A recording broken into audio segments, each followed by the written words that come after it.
বলো, লিনিয়ার মানে কি? কি বলেছিলাম ফার্স্ট ক্লাসে? লিনিয়ার নন লিনিয়ার কিভাবে চিনবে?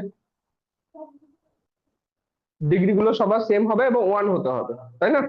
সবার ওয়ান হতে হবে, ঠিক আছে। তাহলে প্রথম কথা হচ্ছে, যেহেতু আমি ফার্স্ট অর্ডার বলছি, তার মানে ডিওয়াই ডিএক্স একটা টার্ম থাকবে, হ্যাঁ কি না? ডিওয়াই ডিএক্স টার্ম থাকবে। আর যেহেতু আমি বলছি first order first degree linear, যেহেতু ফার্স্ট, তোমার অসুবিধা হচ্ছে এদিকে এসো। তো যেহেতু ফার্স্ট অর্ডার ফার্স্ট ডিগ্রি হচ্ছে, তো অবভিয়াসলি এখানে ওয়াই থাকবে, ওয়াই স্কোয়ার থাকা সম্ভব নয়, ওয়াই ইন্টু ডিওয়াই ডিএক্স থাকা সম্ভব নয়, ই টু দি পাওয়ার ওয়াই থাকা সম্ভব নয়, এই সমস্ত কোনো কিছু পসিবল নয়, ঠিক? তো এবার এই যে ওয়াই আছে, এবার এর সাথে কিছু কোএফিসিয়েন্ট থাকতে পারে। সেই কোএফিসিয়েন্ট কোনো স্কেলার নাম্বার হতে পারে, কোএফিসিয়েন্ট কোনো এক্স এর ভ্যারিয়েবল হতে পারে, কিন্তু কোএফিসিয়েন্ট কখনোই ওয়াই এর ভ্যারিয়েবল হবে না, মনে থাকবে। তা আমি এখানে লিখছি পি, সেই কোএফিসিয়েন্ট কে পি দিয়ে নাম দিলাম, ঠিক আছে? তাহলে পি কি কি হতে পারে বললাম? পি হতে পারে তোমার কনস্ট্যান্ট নাম্বার, কোন স্কেলার নাম্বার, অথবা ফাংশন অফ এক্স।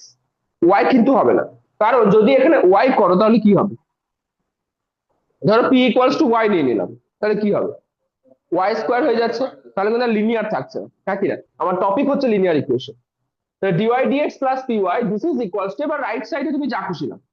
রাইট সাইডে যা খুশি বলতে তুমি ওয়াই নিতে পারবে না, এক্স নাও, কনস্ট্যান্ট নাও, জিরো নাও, যা খুশি। তো আমি এখানে কিউ লিখলাম। ওকে, তাহলে ভালো করে বোঝো লিনিয়ার ইকুয়েশনের ডেফিনেশন কি হচ্ছে, যে an equation of the form d y d x plus p y equals to q, where P and Q are function of x. Okay, function of x বললেও হবে, অর কনস্ট্যান্ট অনলি, বাস, কিন্তু অনলি ওয়ার্ডটা mention করতে হবে, ঠিক আছে? Where P and Q are function of x or constant only, ঠিক আছে? Then the equation will be called linear equation.